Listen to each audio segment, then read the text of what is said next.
Hello hello mike testing. Hello check check check. எப்பா இந்த மைக்கை கொஞ்சம் திருப்பி பிடிப்பா. இன்னும் சற்று நேரத்தில் தமிழ்நாட்டின் பல ஊர்களின் திருவிழாக்கள் ஒன்று கூடி ஒரே இடத்தில் கோலாகலமாய் ஆரம்பிக்க இருப்பதால் ஆங்காங்கே சிதறி கிடக்கும் பக்த கோடிகள் அனைவரும் கோயிலின் முன் கூடி திருவிழாவை பிரம்மாண்டமாகவும் விமர்சையாகவும் துவங்கும்படி மிக தாழ்மையுடன் கேட்டுக்கொள்கிறோம்.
இந்த மண் சார்ந்த ஒரு கலையை இன்னைக்கு இந்த அரங்கத்தில் செய்து காட்ட உங்களுக்கு மனமார்ந்த நன்றி. உங்களுடைய இந்த இசை, இந்த நடனம் எல்லாருமே பரவசாக்கிடுச்சு. செட்டில் இருந்தவங்க, செட்டில் இல்லாதவங்களாம் உள்ள வந்தாங்க. அந்த அளவுக்கு ஒரு பெரிய ஒரு உற்சாகத்தையும் உத்வேகத்தையும் கொடுத்துருக்கு. ரொம்ப நன்றி. இந்த கலைக்கு நன்றி. அனைவருக்கும் வணக்கம். இது வேர்ல்டு கிளாஸ் குவாலிட்டி உங்கள் அணு ஸ்டைல்ஸ் மற்றும் பிசுபிசுப்பு இல்லாத சன்லேண்ட் ரிஃபைன் சன்ஃப்ளவர் ஆயில் வழங்கும் தமிழா கோ பவர்ட் பை தமிழகம் எங்கும் கிளைகள் கொண்ட Annammal institute of hotel management, MCR pure cotton club formal and casual shirts, co presented by Pinbird leggings, wear it feel it love it and doctor MGR education and research institute Maduravoyal Chennai. உங்கள் அனைவரும் நிகழ்ச்சிக்கு வரது மகிழ்ச்சி. நான் உங்கள் ஆவுடையப்பன்.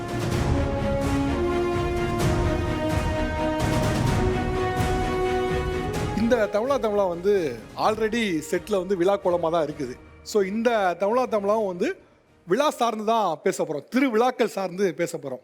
ஆல்ரெடி பார்த்திங்கன்னா தமிழ்நாடு திருவிழாக்கான ஒரு மாநிலமாக தான் இருக்கும். நிறைய திருவிழாக்கள் தமிழ்நாட்டில் இருக்குது. அதுவும் குறிப்பாக திருவிழான்னு எடுத்துக்கிட்டோன்னா ஆடி மாதத்தில் தமிழ்நாட்டில் ஏகப்பட்ட திருவிழாக்கள் இருக்கிறது உண்டு. அதுலேயும் நிறைய வித்தியாசமான வினோதமான திருவிழாக்கள் தமிழ்நாட்டில் வெவ்வேறு பகுதிகளில், தென்பகுதி, வடபகுதி, எல்லா பகுதியிலையும் நடக்கிறது வழக்கமாக இருக்குது. ஸோ இந்த திருவிழாக்களை பற்றி பேச நினச்சோம். திருவிழாக்களில் திருவிழா செய்கிறவங்க ஒரு பக்கம், அது மட்டும் இல்லாமல் திருவிழாவில் பங்கேற்றுக்கிட்டவங்க இல்லை அந்த ஊரை சார்ந்தவர்கள், இப்படி ஒரு பக்கமும் இந்த திருவிழா பற்றின எந்த அறிமுகமும் இல்லாது இன்றைக்கி கூட யங்ஸ்டர்ஸ் இருப்பாங்களா, நகரத்தில் இருக்கக்கூடிய யங்ஸ்டர்ஸ், அவங்க ஒரு பக்கம் வச்சு பேசலாம்னு நினச்சோம். ஸோ நம்ம பேச இருக்க தலைப்பு என்ன அப்படின்னா, கிராமங்களில் நடக்கும் வினோத திருவிழாக்கள் வியந்து பார்க்கும் நகரவாசிகள். இப்போ இங்கே செட்டு பார்க்கும் உங்களுக்கு திருவிழா கோலத்தில் இருக்குது. இங்கே இருக்கக்கூடிய கலையும் கூட பார்த்துருப்பீங்க. இது எவ்வளோ என்ஜாய் பண்ணீங்க? ஃபஸ்ட்டு பயங்கரமா என்ஜாய் பண்ணோம். ஆக்சுவலி அவங்க அடிக்க ஆரம்பிச்சதுமே அது ஒரு மாதிரி எக்ஸைட்மெண்ட் வேற மாதிரி இருந்துச்சு. எல்லாருமே பயங்கரமா வைப் பண்ணி எழுந்து ஆடக்கூடாதுன்னு சொல்லிட்டாங்க. அதனால உட்காந்த இடத்துல இருந்தே முடிஞ்ச வரைக்கும் எங்களால் ஆடிட்டு ரொம்ப என்ஜாய் பண்ணோம். ஆக்சுவலி அவங்களுக்கு hands off. Okay okay thank you. மைக்கு மேலே கொடுங்க. நீங்க தானே உட்காந்து சாமி ஆடினது, ஆமா. பரவசம் அடைஞ்சது? ரொம்ப வைபா நல்லா இருந்துச்சு. ஆக்சுவலி அவங்க அந்த தவிட்டுப்பிடி ஆட்டம், அந்த இதுதான் வித்தியாசம். நான் சாமி ஆடுறதுங்க, அவங்க வைப் ஆடுறதுங்கிறாங்க. இதுதான் அந்த யங்ஸ்டர்ஸ்ல இருக்க வித்தியாசம். மீன் தப்பு இல்ல, உங்க லாங்குவேஜ்ல நீங்க பேசுறீங்க, தவறு எல்லாம் இல்ல. இதுதான் அந்த ஷோவே. இங்க வந்து சாமி ஆடுதுன்னு போறோம், நீங்க வைப்புங்கிறீங்க, அவ்வளவுதான். அந்த நடனம், அந்த கலை உங்களுக்கு என்ன மாதிரியான உணர்வை கொடுத்துச்சு? ஆக்சுவலி அவங்க நடுவில் ஆடிட்டு இருந்தவங்களுக்கு ஐசைட்டே வந்து ப்ராப்பராக தெரியலன்னு நினைக்கிறேன். ஏன்னா அந்த கண்ணுலலாம் பாதி கட்டி அதை வச்சுட்டு அவங்க அவ்வளோ வெயிட்டை தூக்கிட்டு அந்த வாத்தியத்துக்கு அப்படி டான்ஸ் ஆடும் போது ரியலி எனக்கு வந்து கூஸ் பம்ப்ஸ் ஆயிடுச்சு. உள்ளரிச்சிருச்சு. நான் அதான் இங்கே சொல்லிட்டே இருந்தேன். இந்த சவுண்டெல்லாம் கேட்டால் படுத்திருக்கவங்க கூட ஏன்ச்சு ஆட ஆரம்பிச்சிருவாங்க. அந்த அளவுக்கு ரொம்ப நல்லா இருந்துச்சு. இல்ல இது நிறைய திருவிழாக்கள்ல போனீங்கன்னா சாமி ஆடுறதுங்க வழக்கமே இல்லாதவர்கள் கூட திடீர்னு ஆடுவாங்க. அது இந்த இசை கொடுக்கக்கூடிய பரவசம், அந்த எனர்ஜி. ஓகே, இப்போ இங்க தமிழ்நாட்டில் நிறைய வினோதமான திருவிழாக்கள் நடக்கிறது வழக்கம். உங்களுக்கு தெரிஞ்சதுல என்ன வினோதமான திருவிழாக்கள் உங்களுக்கு தெரியும்? காரைக்காலுங்கிற ஊர்ல வந்து மேங்கோஸ் எல்லாம் தூக்கி போடுற மாதிரி ஒரு ஃபெஸ்டிவல் திருவிழா நடந்திருக்கு. அதை பத்தி எனக்கு தெரிஞ்சுக்கணும்னு ரொம்ப ஆசையா இருக்கு. ஓகே, காரைக்கால் பக்கத்துல மாம்பழம் எல்லாம் தூக்கி போட்டு திருவிழாவே அந்த மாதிரி நடந்திருக்கு. தூக்கி போடுறது ஃபுல்லா மாம்பழம் டிஷ், அது என்ன திருவிழான்னு எனக்கு தெரிஞ்சுக்கணும் ஆசை. ஓகே, வேற இதே மாதிரி தான் கேக்குறேன். அப்புறம் மதுரை பக்கத்துல செக்கானூரின்னு ஒரு ஊர் இருக்கு சார். அந்த பக்கம் வந்துட்டு வெறும் ஆண்கள் மட்டும் கலந்துக்கிட்டு ஒரு நாளைக்கு வந்துட்டு அங்கேயே கெடா வெட்டி சமைச்சு அவங்க மட்டுமே சாப்பிட்டுட்டு அதை அங்கேயே டிஸ்போஸ் பண்ணிட்டு அப்படியே வெளியே போயிருவாங்க. பெண்கள் யாரும் அந்த திருவிழால வந்துட்டு கலந்துக்கவே மாட்டாங்க. ஓகே, எக்ஸாக்ட்லி இதே தான். இப்போ இவங்க ரெண்டும் சொன்னாங்களா, இது மாதிரி தான் கேக்குறேன் நான். எதுக்கு வந்து அனிமல்ஸ் எல்லாம் வெட்டி சாமிக்கு படைக்கிறாங்க அப்படின்ற போது ஒரு ஆச்சரியமா இருக்கு. இல்ல அதான் நீங்க சொல்லுவதெல்லாம் நம்பிக்கை எனக்கு புரியுது. இது விரிவா பேசுவோம், நம்பிக்கை விரிவா பேசுவோம். நான் கேட்க திருவிழாக்கள் கேட்கிறேன். என் ஊர் தேனி. தேனியில் ஆண்டிப்பட்டி கிட்ட மரவப்பட்டின்னு ஒரு கிராமம் இருக்குது. அந்த கிராமத்தில் என்ன ஸ்பெஷலாக முத்தாளம்மன் திருவிழா முடிகிற நேரத்தில் மஞ்சள் தண்ணி ஊற்றி எல்லோரும் இது பண்ணுவாங்க. அது வழக்கமாக எங்கள் ஊர் பகுதியில் நடக்கிறது. ஆனால் நான் கேட்டு வியந்ததுலேயே முக்கியமான விஷயம் என்னென்னா, அந்த நாளில் வந்து மாமை மச்சனை வந்து சாக்கடை தண்ணிக்குள்ளே தள்ளி விட்டு விளக்க மாற்ற கொண்டு ஒருத்தர் அடிச்சுக்கிடுவாங்க. மாமா மச்சனை சாக்கடைக்குள்ள தள்ளி விட்டு விளக்க மாத்தால ஒருத்தர் அடிச்சுக்கணும். விளக்க மாத்தால ஒருத்தர் அடிச்சுக்காது. சில நேரம் கட்டா கம்பு எல்லாமே போகும், விளக்க மாரோட நிற்காது. இது முன்னால் நடந்துச்சா இப்போ நடந்துட்டு இருக்கா? இப்பயும் நடந்துட்டு தான் இருக்கு. இப்போ நீங்க சில வினோதமான திருவிழாக்கள் பார்த்ததை சொன்னீங்க. இப்போ இங்கே வினோதமான திருவிழாக்களை கலந்துக்கிட்டவங்க அல்லது அந்த ஊரை சார்ந்தவர்கள் இவங்கெல்லாம் வந்திருக்காங்க. இப்போ இவங்க வந்து வினோதமான திருவிழாக்களை பற்றி சொல்லுவாங்க. நீங்கள் பார்த்த அல்லது உங்கள் ஊரை சார்ந்த ஒரு வினோதமான திருவிழா என்ன? திருவாரூர் மாவட்டம் வளையவான் வரதராஜம்பட்டு திரு மகாமாரியம்மன் சீதலாதேவி என்கின்ற பாடைகட்டி மாரியம்மன். பாடைகட்டி மாரியம்மன்னா ஒரு மனிதன் இறந்ததுக்கு பின்னால் என்னென்ன செய்கிறோமோ அதெல்லாம் செஞ்சு பூசாரியர் வந்து 90 பூசினதுக்கப்புறம் ஏந்திரிப்பாங்க. இந்த மாதிரி ஒரு வினோதமான திருவிழா நடந்துகிட்டு இருக்கு, இன்னைக்கு நடந்துகிட்டு இருக்கு. கொஞ்சம் விளக்கமா சொல்லுங்களேன், அந்த சடங்கு எப்படி நடக்கும் விளக்கமா சொல்லுங்களேன். சடங்கு இப்போ யாரோ என் குடும்பத்திலே ஒருத்தவங்க உடம்பு சரியில்லாமல் போயிடுச்சுன்னு வச்சுங்களேன், நான் வேண்டிக்கிறது, அம்மா தாயை என் குழந்தைய காவந்து பண்ணு அப்படின்னு. காவந்து பண்ணும்போது நான் இந்த மாதிரி பாடை கட்டி உனக்கு எடுக்கிறேன் அப்படின்னு வேண்டிக்கிறது. ஓகே, அதாவது ஒரு பாடம் மாதிரி நீங்கள் ரெடி பண்ணிட்டு பாடம் மாதிரி ரெடியாகவே இருக்கும், ரெடியும் பண்ணிக்கலாம். ஓகே, ரெடி பண்ணி அதில் வந்து அவரை படுக்க வச்சு வீட்டில் இறந்ததுக்கப்புறம் என்னென்ன சடங்குகள் செய்கிறோமோ அந்த சடங்குகள்லாம் செஞ்சு அதை அப்படியே எடுத்துகிட்டு போய் கோயிலில் போய் 3 சுற்று சுற்றி இறக்கி பூசாரியர் வந்து 90 பூசினதுக்கப்புறம் தான் அவங்களுக்கு அந்த நினைவே வருங்க. வருஷத்துக்கு எத்தனை முறை இந்த திருவிழா நடக்கும்? வருஷத்துக்கு ஒரு ட்ரிப் நடக்கும். பங்குனி மாதம் 2வது வாரம் நடக்குங்க. ஓகே, நீங்கள் சொல்கிற இந்த சடங்கு இருக்குல்ல, பாடை கட்டுறது, அதை எவ்வளோ பேர் பண்ணுவாங்க? ஒரு 600-700 வரும். 600 ஒரு நாளைக்கு? ஃபார் டே, ஒரு நாள். இப்போ இந்த பாடை கட்டி திருவிழாவில் நீங்களோ அல்லது உங்களுக்கு தெரிஞ்சவங்க யாரோ ஒருத்தங்க வந்து இந்த மாதிரி விஷயங்கள் எதுவும் செய்திருக்கீங்களா? எப்படி இவ்வளவு ஆணித்தரமாக கண்டிப்பாக நம்பிக்கைன்னு சொல்கிறீங்க? நானே செஞ்சுருக்கேன் சார். எனக்கு உடம்பு சரியில்லாமல் காலில் அடிபட்டு. உங்களுக்கு பாடை கட்டியா? எனக்கு பாடை கட்டி என்னை பாடை கட்டி தூக்கிட்டு போனாங்க. என் தாய் இருந்தாங்க, அப்போ இருந்தாங்க, இப்போ இல்லை. என்னை படுக்க வச்சு பக்கத்தில் ஆறுங்க, குடமுருட்டி ஆறுன்னு ஒரு ஆறுங்க, அந்த ஆற்றுல வந்து விநாயகர் கோயில் இருக்குது, அங்கே வச்சு பாடை கட்டி எனக்கு டைல்ஸ் ஒன்று வீடு கட்டும்போது டைல்ஸ் குத்தி கால் எடுக்கிற சூழ்நிலை வந்துருச்சு. அப்போ என்னுடைய தாயார் வேண்டிக்கிட்டாங்க இந்த மாதிரி எடுக்கிறேன்னு. அப்புறம் அதே மாதிரியே ரெடி பண்ணி படுக்க வச்சு 4 பேர் தூக்கிட்டு போனாங்க. ஓகே, நீங்கள் பிண மாதிரியே படுத்திருப்பீங்க? பிண மாதிரியே இருப்பாங்க, நமக்கு ஒன்றுமே இருக்காதுங்க, நெகாவே இருக்காது. ஓகே, நீங்கள் அந்த மாதிரி பண்ணீங்க, உங்களுக்கு சரியாயிடுச்சா? அது சூப்பராக ஆயிடுச்சு சார். அந்த பாருங்க கால். ஓ, கால் சரியாயிடுச்சா? இங்கே என்ன இங்கே தான் வெட்டி இருந்துச்சா? ஆமாம் சார், இங்கே வெட்டி இதுலேருந்து எடுக்கிறாப்புல 3 மாதம் ஹாஸ்பிட்டலில் இருந்தேன் சார். ஓகே, இப்போ கால் எடுக்க சொல்லியிருந்தாங்க, இப்போ கால் சரியாயிடுச்சு. சரியாயிடுச்சு, நல்லா நடக்கிறேன், நல்லா போயிட்டு இருக்கேன். ஓ ஓகே ஓகே. இப்போ இந்த சடங்கை கேட்கும் போது யாருக்கு பயங்கர ஷாக்கா இருக்கு, இப்படி ஒரு சடங்கா அப்படின்னு? யாருமே கேள்விப்பட்டிருக்க மாட்டீங்க. சொல்ற பார்த்தா காஞ்சனா படம் பார்த்த மாதிரி தான் இருக்கு இப்போ எனக்கு. உண்மை காஞ்சனா இல்ல இல்லை, அதான் நீங்க சொல்ற எங்களுக்கு ஷாக்கா இருக்குன்னு ஆமா, சொல்றேன். ஆமா, ஏன்னா ஷாக்கா இப்போ இருக்கு, ஆமா. ஹாஸ்பிட்டல் இவர் சொல்ற பார்த்தா பாடக்கடி ஹாஸ்பிட்டல்லாம் க்ளோஸ் பண்ணிட்டு எல்லா ஊர்லயும் பாடக்கடி திருவிழா வச்சா எவனுக்கும் அந்த நோய் மாதிரி வராது. இல்லைங்க. ஹாஸ்பிட்டலில் ட்ரீட்மெண்ட் எடுத்துட்டு வேண்டிக்கிட்டாங்க. நான் ட்ரீட்மெண்ட் எடுத்துட்டு தான் போனேன், அதுக்காக வேண்டி. இப்போ இவர் சொன்னது நேர்த்தி கடனாக தான் பண்ணியிருக்காரு. அது பண்ணனால இவர் சரியாச்சுன்னு சொல்றது தப்பு. ஹாஸ்பிட்டல் போயிருக்காரு, அதை சொல்லாம இந்த மாதிரி நேர்த்திக்கடன் பண்ணனால சரியாச்சுன்னு சொல்றாரு. இப்போ இதை நம்பி அவர் ஹாஸ்பிட்டல் போனேங்கிறாரு. அதை சொல்லலையே, அதை எங்க சொன்னாரு? இதனால தான் சரியாச்சுன்னு சொல்றாரு. எங்களுடைய நேர்த்தி கடனும் அதுதான், எங்களுடைய குலசாமியும் அதுதான், எங்களுடைய குருவும் அதுதான். யாராச்சும் அந்த மாதிரி இருந்தால் செஞ்சீங்க, நான் அதுக்கு சேலஞ்சு கட்டுறேன்னு.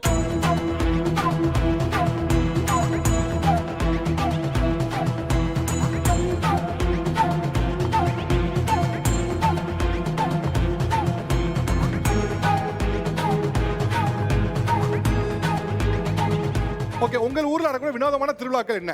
நான் வந்துட்டு இந்த சைடு காவேரி, அந்த சைடு கொள்ளிடம், ரெண்டுமே முத்தமிட்டு வர்ற ஒரு ஊர் தான் திருச்சி. அதுலேருந்து தான் வந்திருக்கேன். இந்த இடத்துல என்னது நான் பதிவு பண்ணணும், நான் திருநங்கைன்னு சொல்லிக்கிறதுல ரொம்ப பெருமைப்படுறேன். நான் இந்த வருஷத்து மிஸ் யூனிவர்ஸ் டிரான்ஸோட வின்னர் நான்.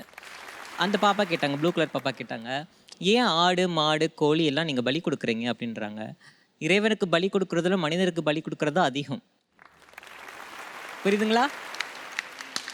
ஆனால் என்னுடைய கணவனை நான் பலி கொடுத்து நடக்கக்கூடிய திருவிழா தான் கூவாகம். இந்த கூவாகம் ஃபெஸ்டிவலை யாரெல்லாம் கேள்விப்பட்டிருக்கா? ஓகே, யாராவது சொல்லுங்க, நீங்க கேள்விப்பட்ட விதத்தை சொல்லுங்களேன். நான் வீடியோஸ்ல பார்த்துருக்கேன், அவங்க தாலி அறுப்பாங்க. அந்த விஷயம் அது எதுக்காக அதை அறுக்குறாங்கன்னே ரீசன் ஓகே, தெரியாது. தாலியே இருக்கிறாங்கன்னு தெரியல. ஓகே, வேற ஆக்சுவலி நிறைய வீடியோஸ் பார்த்துருக்கேன். அது ஒரு 3 days அப்படின்னு சொல்லுவாங்க. ஒரு நாள் வர்றாங்க, ரொம்ப பியூட்டிஃபுல்லாக இருக்காங்க, கேர்ள்ஸே தோத்துருவாங்க, அந்த அளவுக்கு பியூட்டிஃபுல்லாக இருக்காங்க, பார்க்கவே அழகாக இருக்காங்க. என்னடான்னு பார்த்தா அதுக்கு நெக்ஸ்ட் டே வந்து அழுவுறாங்க. அது ஒன்றுமே ஒரு கனெக்டே ஆக மாட்டேங்குது. ஏன் அழுவுறாங்க? வளையல் சொடைக்கிறாங்க and they are getting out. அந்த தாலி எல்லாம் எடுத்து போடுறாங்க, அழுவுறாங்க. ஏன் அது எதுக்காக?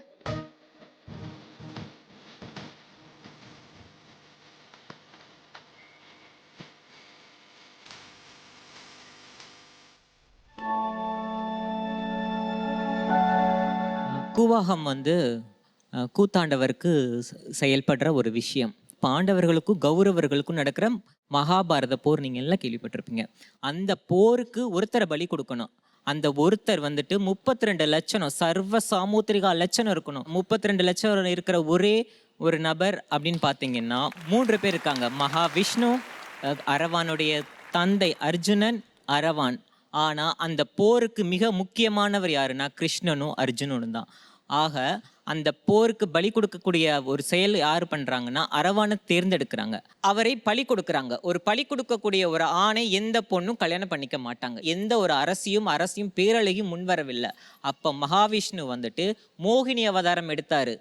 நம்மளுடைய கடவுளே மோகினி ஒரு எடுத்து பெண்ணா மாறுறாரு.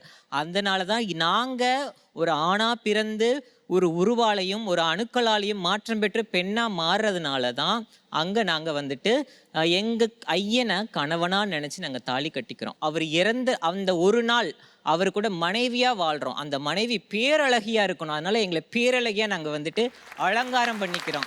என் கணவனை சந்தோஷப்படுத்தணும் அப்படின்ற ஒரு ரீசனுக்காக ஆடுறோம், பாடுறோம், குதூகலிக்கிறோம், கொண்டாடுறோம். ஆனால் அடுத்த நாள் என் கணவன் இறந்து போயிடுறான். அவனுக்காக ஒப்பாரி வைக்கிறோம், ஓலமிடுறோம், எங்கள் கஷ்டத்தை நினச்சி அழுகிறோம். வாழ்க்கையில் நான் திருநங்கையாக மாறுறதுக்கான பட்ட அத்தனை கஷ்டங்களையும் நினச்சி கண்ணீர் வடிக்கிறோம். அந்த கண்ணீரோட வெளிப்பாடு தான் எங்கள் திருவிழா. ஒரு தியாகத்தின் வெளிப்பாடு தான் இந்த திருவிழா. அந்த திருவிழா தான் கூவாகம். வேற பெரும்பாலும் சொல்ல போனால் நான் கிருஷ்ணகிரி மாவட்டம், அது பெரிய சக்கனூர்ன்ற கிராம வில்லேஜ். உங்க ஊர்ல இருக்கக்கூடிய திருவிழா என்ன? அது பாரத விழா. தர்மராஜா பாரதம் நடத்துறது. அதுல என்ன வினோதம் கேட்குறேன்? என்ன வினோதம்னா இப்போ நண்பர் கேட்டார் இல்ல, செருப்பில் அடிச்சாங்க, தொடப்பத்தில் அடிச்சாங்கன்ட்டு, அதுக்கு ஒரு விளக்கம் உண்டு. படுகொலம் அப்படின்ட்டு 18 நாள் சண்டை நடக்கும். அது அரவான் துவக்கத்திலேருந்து 18 நாள் சண்டை நடக்கும். துரியோதனம் ஆண்ட பிறகு பல்லைக்கில் அவங்களுடைய மனைவி பெருந்தெருவான்ற ஒரு மனைவியை பல்லைக்கில் தூக்கின்னு போயிட்டு அவங்க கையில் முறத்துலையும் தொடப்பத்துலையும் அடி, ஜனங்கள் அதிசயமாக அவங்கள வேண்டதில் அடி வாங்குவாங்க. ஓகே, இப்போ என்னன்னா உங்க ஊர்ல இருக்க திருவிழாவில் முறத்தை வச்சு யார் அடிப்பா? பெருந்தெருவா வேஷம் போட்டு அந்த சாமி அருளாய் ஆடி வர்றவங்க. ஓ, சாமி ஆடி வரவங்க பக்தர்களை வந்து முறத்தாடி வேண்டுதலாகவே வந்து அடி வாங்குவாங்க. ஓகே, உங்களுக்கு சில கேள்விலாம் இருந்துச்சுல்ல, என்ன கேள்வி அது? அதாவது மஞ்சள் தண்ணி ஊற்றிக்கிறதுங்கிறது மாமன் மச்சினுக்குள்ளே ஊற்றுறதுன்றது அது ஒரு ஜாலியான விஷயம். அதுவே வந்து இன்னைக்கு வேற வேற விதமாக மாறிடுச்சு. ஆனால் அதை விட ஒரு மூர்க்கமாக வந்து ஒரு பொருளை கொண்டு விளக்கமாறு எடுத்து அதையும் வந்து ஒரு சாக்கடை தண்ணிக்குள்ளே தள்ளி ஒரு மனுஷன் வந்து இப்படி அடிச்சுக்கிறதுங்கிறது ஒரு நல்ல ஒரு பண்பட்ட சமூகத்துக்கு அழகா இருக்கா? சாக்கடை தண்ணி ஊத்துறது எந்த ஊர் இது? மரவப்பட்டி, ஆண்டிப்பட்டி கிட்ட. ஆண்டிப்பட்டி. அது நான் இங்கே நிறைய ஊரில் நடக்கும். முத்தாலம்மன் கோயில் திருவிழா அவர் சொன்ன மாதிரி எல்லா ஊரில் இருக்குது. மதுரை சைடு, வாடிப்பட்டி சைடெலாம் இருக்குது. ஆக்சுவலாக அது முன்னாடி என்னவா இருந்துச்சுனாங்க சார், எப்பயுமே மாமே மச்சினா ஒரு முரண்பாடு இருந்துக்கிட்டே இருக்கும். இப்போ எங்கள் அக்காவை கல்யாணம், நான் மதுரை, ப்ராப்பர் மதுரை, கொஞ்சம் சிட்டி தான். எங்கள் அக்காவை கல்யாணம் பண்ணி கொடுத்துருக்க ஊர் வந்து வாடிப்பட்டி பக்கத்தில் மட்டப்பாறைன்னு ஒரு கிராமம். எங்கள் மாமா கூட பிறந்தது 3 அண்ணன் தம்பி, மொத்தம் 4 பேர். ஸோ இவங்க ஊரில் இந்த திருவிழா நடக்கும். இந்த திருவிழாவோட கடைசி நாள் மஞ்சள் நீராட்டு விழா, அவர் சொல்கிற அதே நீராட்டு விழா தான். அது முன்னே எப்படி இருந்துச்சுங்கன்னா வெறும் மஞ்சள் நீராட்டு விழா, கலர் பொடி பூசுவாங்க. கிட்டத்தட்ட பார்த்தீங்கன்னா ஒரு ஹோலி, நார்த் இந்தியன் சைடில் ஒரு ஹோலி எப்படி செலிப்ரேஷன் மோடில் கொண்டாடுறாங்களோ அது மாதிரி மாமன் மச்சினனோட உறவு நீடிக்கிறதுக்காக நான் உங்கள் மேலே பூசுகிறேன், நீ என் மேலே பூசுகிறேன்னு பூசின ஒரு விளையாட்டு. அது இப்போ இருக்க கொஞ்சம் போகும்போது என்ன ஆகுதுன்னா ஒரு விளையாட்டுத்தனமாக பண்ணும்போது அவர் சொன்ன மாதிரி நடக்குது. ஒரு சிலர் என்னென்னா வேணுனே பிடிச்சி போய், இது எக்ஸாக்டாக மாமே மச்சினனுக்கு பண்ணுறதே கிடையாது. ஃப்ரெண்ட்ஸ் ஊருக்குள்ளே இருக்கவனுங்க வந்து என்ன பண்ணுறது, ஏதாச்சும் ஒன்றில் தள்ளி விடுறது, எந்தனாச்சும் எடுத்து அடிக்கிறது. அவர் சொன்ன மாதிரி கட்டை எடுத்து அடிச்சலாம் நான் நேரில் பார்த்துருக்கேன். ஓகே, அதாவது இது ஒரிஜினல் திருவிழா அது கிடையாது. ஆட் ஆன் பண்ணுது. ஆட் ஆன்ஸ் இப்போ இடையில வந்து ஆட் ஆன்ஸ். இல்லை சார், இல்லை அவர் வந்து அவர் ப்ராப்பர் தேனியும் கிடையாது, மதுரையும் இல்லை மாதிரி சொல்கிறாரு சார். மதுரையில் ப்ராப்பர் கிராமம் தான். இல்லை நான் சொல்லிடுறேன், ஒரு நிமிஷம் நான் சொல்லிடுறேன். அதாவது எங்கள் ஊரில் ஆண்டிப்பட்டி பக்கத்தில் மரவப்பட்டியில் இது ஒரு ஐதீகமாகவே நடக்குது. இல்லை, ஃபர்ஸ்ட் இது ஒரு கிளாரிட்டி வந்துடும். இது வந்து பாரம்பரியமா ஆட் ஆனா? சார் ஆடானா தான் சார் இருக்க முடியும். பாரம்பரியமா மஞ்சள் தண்ணி ஊத்திருப்பாங்க. அதுக்கு அடுத்தது வந்து இந்த மாதிரி சாக்கடையை ஊத்தும் போது அதுல ஒரு மகிழ்ச்சி அவங்களுக்கு ஏற்படும். சாக்கடைங்கிறது வந்து பாரம்பரிய கிடையாது, ஆடான் தான். சாக்கடைங்கிறத நம்ம தான் சார் அதை சாக்கடையா நினைக்கிறோம். அவங்களுக்குள்ள அதை எடுத்து பூசிக்கும் போது அதை சந்திரமா கூட நினைச்சுக்குவாங்க இல்லையா? இதுதான் சார் பண்பாடு, இதுதான் கிராமத்தினுடைய பண்பாடு. இந்த நிகழ்வு தெரிஞ்சவங்க யாரு சார்? வணக்கம், நான் மதுரை மாவட்டம் வெடத்தகுளத்துலேருந்து வந்திருக்கேன். இப்போ அவர் கேட்குற கேள்விக்கு என்னால் பதில் சொல்ல முடியும். எப்படி கேட்டிங்கன்னா, எங்கள் ஊர்லேயும் திருவிழா நடத்துகிறோன்னா அவர் சொல்கிற மாதிரி மஞ்சள் தண்ணி எல்லாமே நாங்களும் செய்கிறோம். அந்த சாக்கடை எப்படி படுதுன்னா, இப்போ இவங்க சொல்கிறதான் உண்மை. மச்சான் மாமன் மேலே நாங்கள் யதார்த்தமாக எடுத்து போடுவோம். அது வம்பு வழக்கு எதுவும் வராத அளவுக்கு நாங்கள் எல்லாமே இன்னைக்கு வரைக்கும் நான் செஞ்சுட்டு தான் இருக்கோம். சாக்கடையை நாங்கள் எடுத்து வீசி மியூசிட்டு தான் இருக்கோம். அவர் அன்பா தூக்கி அவர் சாக்கடையை ஊற்றினா, சந்தனத்தை ஊற்றினா நான் ஏற்றுக்கிறதுக்கு மனசாக இருக்கேன்ல, அதுதானே முக்கியம். ஸோ இப்போ ஒன்று கிளியர் பாஸ், சாக்கடை ஊற்றுவது வழக்கம் தான், அதை அவங்க ஒத்துக்கிறாங்க. அவர்களை பொறுத்த வரைக்கும் அதை சாக்கடையாக பார்க்கவில்லை. உங்களோட நம்பிக்கைகள் ஓகே, உங்கள் புறம் இருக்கலாம், தப்பு இல்லை. ஆனால் அதனால் வரக்கூடிய சில விஷயங்களை யோசிக்கணும். சாக்கடையை ஒருவர் மேலே ஒருவர் பூசுறதுனால சுகாதார சீர்கேடு ஏற்படுறது தான் வாய்ப்பு அதிகம். அதனால் அது உண்மைதான். அதை நம்ம உங்களுக்காக சந்தனமாக இருக்கலாம் சாக்கடை, பட் ஆனால் அது சாக்கடைங்கிறது உங்களுக்கும் தெரியும். அதனால் ரெண்டுக்கும் வித்தியாசம் இருக்கிறது. ஓகே, உங்களுடைய வினோதமான திருவிழா நீங்கள் கலந்துக்கிட்டதோ இல்லை பார்த்ததோ? ஐயா, நான் திருவண்ணாமலை மாவட்டம் போலூர் வட்டம் துறிஞ்சிக்குப்பம் கிராமத்தை சேர்ந்த. திருவண்ணாமலை போலூர். உங்கள் ஊர் வினோதமான திருவிழா என்ன? அதாவது கொதிக்கிற எண்ணெயில் வடை எடுக்கிறதுங்க. புரியல. எண்ணெய் கொதிக்க வைப்பாங்க. ஆமாம். அதில் வந்து வடை தட்டி போட்டுருவாங்க. அதை கையால் வாடுறதுங்க. ஓ, கொதிக்கிற கடால நீங்கள் கை எண்ணெய் வடை போட்டுருவீங்க. ஆமாம். அந்த கையில் எடுப்பீங்களா? கையில் எடுக்கிறதுங்க. எதுக்காக? அதாவது குழந்தை இல்லாதவங்களுக்கு அதை கொடுத்தோம்னா கண்டிப்பாக குழந்தை இருக்குதுங்க. குழந்தை இல்லாதவர்கள் உங்ககிட்ட வந்தாங்கன்னா நீங்கள் வந்து கொதிக்கிற சட்டியில் எண்ணெய் இருக்கும், அதில் வடை போட்டு அதை உங்கள் கையால் எடுப்பீங்க. கையால் எடுத்து இவங்க மடியில் போட்டுருவாங்க. இவங்க எடுத்துன்னு வந்து அம்மன் மடியில் வைப்பாங்க. அவங்க யாரு? அவங்க எங்கள் வீட்டில் இருக்கிறவங்க. அவங்க மடியில் வாங்கிட்டு போயிட்டு அம்மன் மடியில் வச்சுருவாங்க. அதை வந்து ஏலம் விடுவோம்.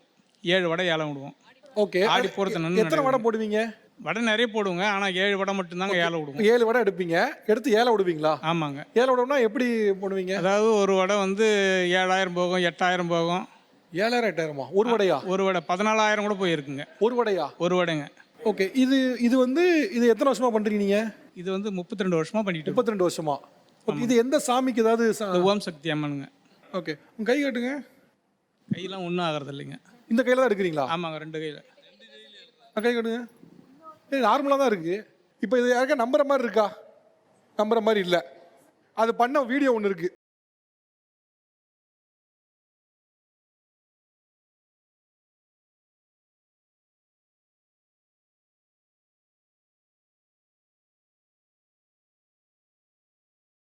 என்னன்னா இந்த மாதிரி இதெல்லாம் வந்து ஒரு நார்த் சைடில் ஏதோ ஸ்நாக்ஸ் கடையில் கூட நான் பண்ணி பார்த்துருக்கேன் சார் வீடியோஸில். அவங்களும் அவங்க சமோசா சம்திங் எடுப்பாங்க, அதெல்லாம் அவங்க கையில் எடுப்பாங்க, அது ஓகே. பட் எனக்கு என்ன இதில் கேள்வினா, குழந்தை பிறக்கிறது வந்து அவங்க 2 பேர் சம்மந்தப்பட்டது, அது அவங்க பண்ணா கூட நான் ஒத்துக்கிறேன். இவர் போய் வடை எடுத்து அவங்க புடவையில போறனால அவங்களுக்கு எப்படி குழந்தை பிறக்கும்? அது என்ன அவங்களுக்கு எப்படி குழந்தை பிறக்கும்? வடை வாங்கி சாப்பிட்றவங்களுக்கு சொல்றோம் நாங்க. இல்லம்மா, அவங்களோட நம்பிக்கை என்னன்னா அந்த வடையில தான். இங்க பாருங்க, ஒரு நிமிஷமா, அந்த கோவில பிரசாதம் சாப்பிட்றீங்கல்ல, அந்த மாதிரி அவங்கள பொறுத்தவரைக்கும் இந்த வடை ஒரு பிரசாதம், அதை சாப்பிட்டா குழந்தை பிறக்குங்கிறது ஒரு நம்பிக்கை.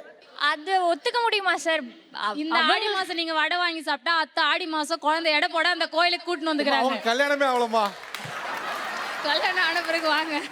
சார் இப்போது அந்த தீலாம் மிதிக்கிறாங்கல்ல, தீலாம் மிதிக்கும் போது அவங்க சொல்லுவாங்க சாமி வந்த உடனே எனக்கு அது ஃபீல் ஆகாது, ஆனால் அவங்க நடந்து போவாங்க, அவங்களுக்கு அந்த பெயின் அப்போ இருக்காது. ஆனால் முடிச்சதுக்கப்புறம் பார்க்கும்போது அவங்க காலில் தழும்பு தெரியும். ஸோ இப்போ அவங்க அந்த டைம் அவங்களுக்கு இன்கேஸ் கை வலிக்கவே இல்லைனா கூட முடிச்சதுக்கப்புறம் அவங்களுக்கு கையில் அந்த எண்ணெய் இதெல்லாம் தெரியணும்ல, அது எப்படி தெரியாமல் இருக்கும்? கையில தலைமுறை தெரியுமா? அது போல ஒரே ஒரு மயிர்கால அளவு கூட எந்த ஒரு விண்ணமும் கிடையாது சார். நாங்கள் அதுக்கு முன்ன வர அமாவாசை அன்னைக்கு அம்மா கிட்ட அருள் வாக்கு கேட்போம்.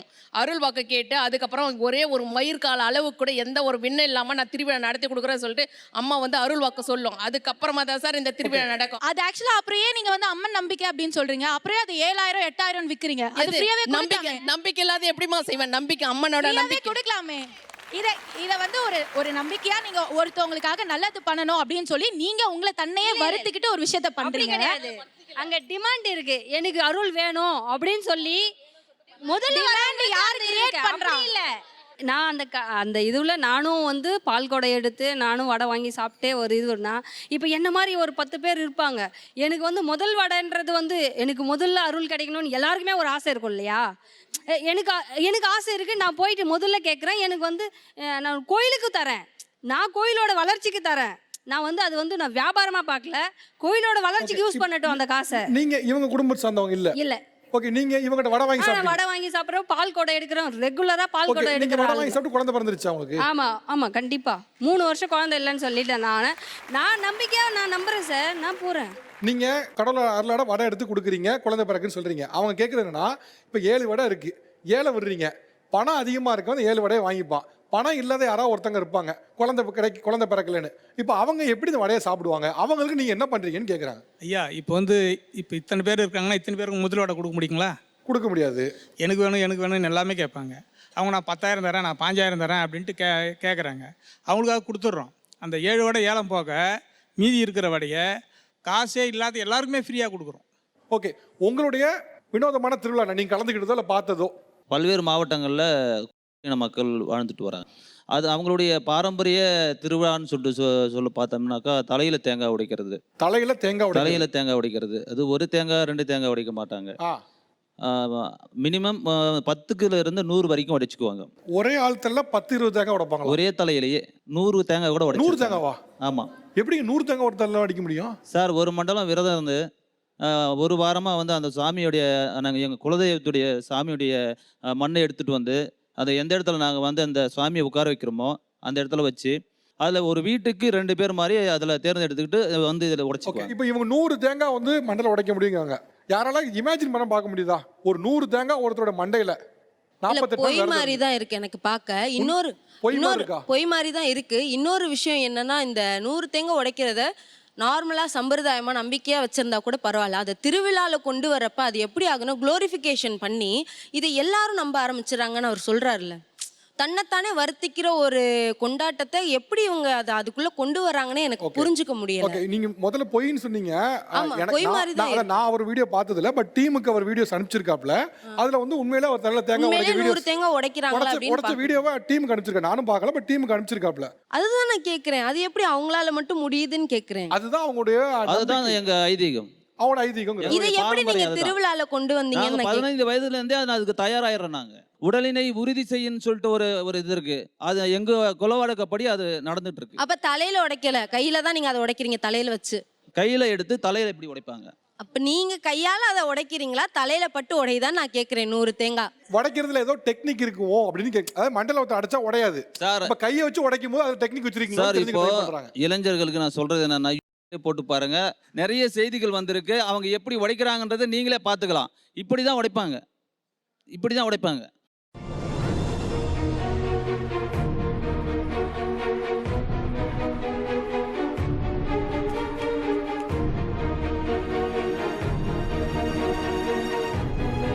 சரி, ஓகே ஓகே. வேற வேற வினோதமான திருவிழா ஸ்டார்ட் விடுங்க. கருமாத்தூர் காக்கு வீரன் கோயிலோட பெரிய பூசாரியான எந்த மாவட்டம் அது? மதுரை மாவட்டம் உசிலம்பட்டி தாலுகா. அங்கே வந்து காசிநாதன் பேச்சி விருமன் இருக்குது. ஆடி மாதத்தில் கடைசி வெள்ளி விருமாண்டிக்கும் பேச்சிக்கும் வந்து படையல் பண்ணுவாங்க. விருமாண்டிக்கு வந்து 3 கெடா, சண்டை கடா மாதிரி 3 கெடா, 12 கலருடைய கெடா, 3 கெடாயை வெட்டி அந்த 3 கெடாயோட தலையை ஒரு இடுப்பளவு பள்ளம் பறித்து அதில் புதைச்சிருவாங்க.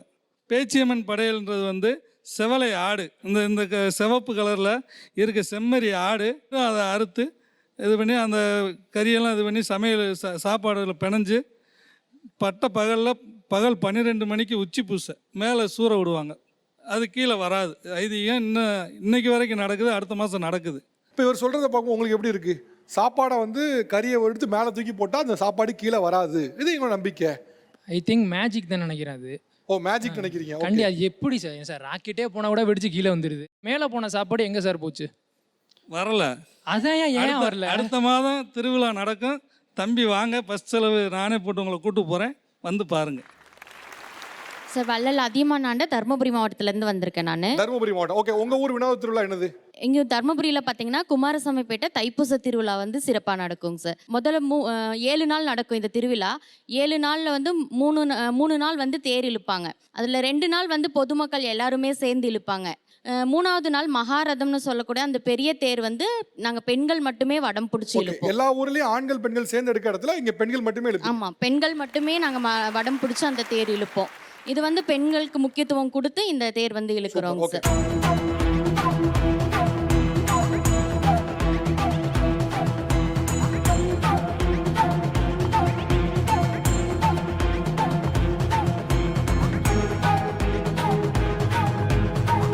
ஆணுக்கு நிகர் பெண்ணுக்கும் சமம்னு சொல்லி அந்த தேர் வந்து நாங்கள் ஓகே. ஐயா விடுங்க, அங்கே விடுங்க. எங்கள் ஊரில் கன்னி திருவிழான்றது சிறப்பாக நடக்குதுங்க. கன்னி திருவிழா. ஓகே, என்ன கன்னி திருவிழா என்ன? கடலூர் மாவட்டம் குறிஞ்சிப்பாடி வட்டம் குருவப்பன்பேட்டையிலேருந்து நான் வரேங்க. கடலூர் மாவட்டம். ஓகே. கன்னி திருவிழான்னா ஒரு 7 கன்னிமார் சப்த கன்னிமார்களை அழைச்சி ஏரியிலேருந்து அழைச்சிட்டு ஊருக்கு போவோங்க. சப்த கன்னிமார்கள்னா நீங்கள் கன்னி பெண்களை சொல்கிறீங்களா? கன்னி பெண்கள் 7 பெண்கள் வந்து கன்னி பெண்கள் சாமி வந்து ஆடும். அதில் நான் வந்து முதன்மையாக சாட்டை ஆடிட்டு இருக்கேங்க. குறைஞ்சது ஒரு 45 வருஷமா நான் இந்த இதை பண்ணிட்டு இருக்கேன். ஓகே, அந்த கன்னி பெண்கள் மேலே சாமி வரும்போது நீங்கள் சாட்டை அடிச்சுப்பீங்க? ஆமாங்க, நான் அடிச்சுக்கிறது இல்லைங்க. அந்த கன்னி பெண்களுக்கு அடிக்கணும். ஒரு கன்னிக்கு ஒரு அடின்ற மாதிரி ஒரு கன்னி அடிப்பீங்க, நான் அடிக்கணும். ஓ, வலிக்காதா உங்களுக்கு? அது அந்த நேரத்தில் வலி இருக்காதுங்க. அவங்க சாமி மலையேறின பிறகு கேட்டால் கூட உடம்புல பார்த்தா கூட அந்த ஒரு தழும்போ ஒரு வலியோ எதுவும் இருக்காதுங்க. கொடுங்க. இது நல்லா வெயிட்டாக இருக்குங்க, இப்படி பிடிச்சாலே கீழே வரைக்கும் வருது. அருள் வந்த பிறகு நீங்கள் எனக்கு முன்னாடி அங்கே நிற்பாங்க. அடிங்க. அவங்க அருள் வந்து ஆடுவாங்க. அடிங்கன்னா நான் என்ன அடிச்சுக்கிறது இல்லைங்க, சும்மா தெரிஞ்சுக்கிறதுக்கு. அங்கே மைக்கு பிடிக்கும். சும்மா நீங்கள் எப்படி அடிப்பீங்களா அடிச்சுக்காட்டு. அப்படி போட்டு அருள் வந்து ஆடிட்டு இருப்பேன். எனக்கு வந்து பம்ப் அடிக்கிறவரு இங்கே எங்கள் கூட வந்திருக்காங்க. இல்லைங்க, இப்போ அவர் அடிச்சு நீங்கள் வாங்குவீங்களா? அவர் அடிப்பார், நீங்கள் வாங்குவீங்களா? சரி, அடிங்க. அவரும் வந்துட்டாப்ல, நீங்கள் எப்படி அடிப்பீங்க அடிங்க.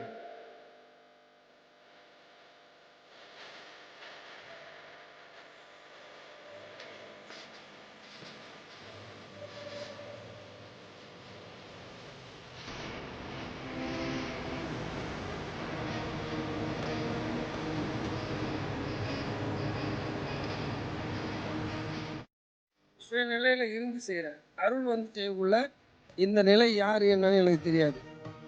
அடியினுடைய வேகமும் இன்னும் அதிகமாக இருக்கும். இதுவே ரொம்ப வேகமாக இருந்துச்சு. இது கம்மி சார். இது இப்போ இந்த 7 பெண்களுக்கு நீங்கள் சாட்டை அடிக்கிறீங்கல்ல, அதனால் அவங்களுக்கு என்னது நல்லது நடக்கும்? அவங்க வந்து எப்படின்னா, அது ஐதீகம் பார்த்தீங்கன்னா அந்த 7 கன்னிமார்களும் கல்லா செமைஞ்சதா ஐதீகம். ஏன் அப்படி ஆகணும்? முனிவருடைய சாபத்தினால. அது சொல்ல போனால் விரிவாக போகும், ரொம்ப நேரம். கல்லா ஆனவனா நீங்கள் உயிர்ப்பிக்கீங்களா? ஆமாம்.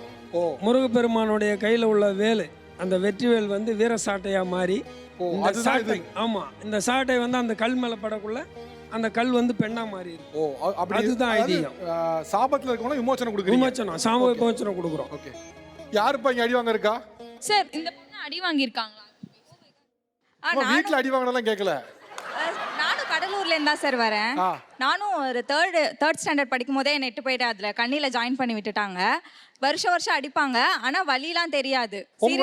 சீரியஸாகவே வலி தெரியாது. உண்மைதான் ஆனா எனக்கு சாமியெல்லாம் வந்ததில்ல, ஆனா வலி எனக்கு தெரியாது. நல்ல நினைவு இருக்கா? நல்லா இப்ப வரைக்குமே இருக்கு சார். ரீசெண்டா வாங்குனீங்களா? ரீசெண்டா வாங்கியிருக்கேன். எப்போ? போன வருஷம் ஊர்ல இருக்கும் போது வாங்கினேன். இதே சாட்டையாலையா? இதை விட கொஞ்சம் குட்டியா இருக்கும். இவ்ளோ அடிக்க மாட்டாங்க, கொஞ்சம் பொறுமையா தான் இது வந்து பேய் ஓட்டுற சாட்டை சார். இதுல இன்னும் கண்ணிக்கு அடிக்கிறதுன்னு ஒரு சாட்டை ஒன்று இருக்குங்க. அது கொஞ்சம் செருத்து இருக்கும். அவங்க கடிச்சது சின்ன சாட்டை இருக்கு, அதுவும் இங்கதான் இருக்கு. என்னது வச்சிருக்கீங்களா? அந்த சாட்டையும் கொண்டு வந்திருக்கேன். யார் எடுத்து வாங்க? நான் சும்மா தான் இருந்தேன். நீங்க தான் ஒன்னாவல, நீங்களே வாங்க. அது வந்து அந்த கன்னி பெண்களுக்கு மட்டும் தான் அடிப்போம், மற்றவங்களுக்கு அடிக்க மாட்டோம். காப்பு கட்டாதவங்களுக்கு அடிக்க மாட்டோம் சார் அந்த சாட்டியால. என்னங்க விரதம் இருந்தாதான் அது வலிக்காதான், இல்லைன்னா வலிக்குமா? நீங்க தான் அதெல்லாம் நம்பிக்கை இல்லாதவங்களாச்சே. நீங்க ஏன் அதெல்லாம் ஃபீல் பண்றீங்க?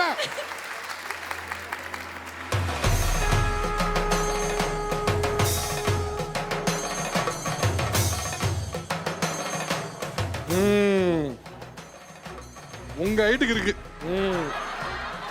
ஐயா சும்மா தான் கூப்பிட்டோம். நீங்க வாங்க, ரெடியா இருக்க மாதிரி நிக்கிறீங்களே. ஆசீர்வாதம் பண்றான். ஏன்னா இத்தனை பேர் உங்களுக்கு அந்த அளவு மன தைரியம் இருக்குன்னுக்குள்ள அந்த அம்மாளுடைய அருள் இருக்கணும் அவங்களுக்கு. ப்ளீஸ்.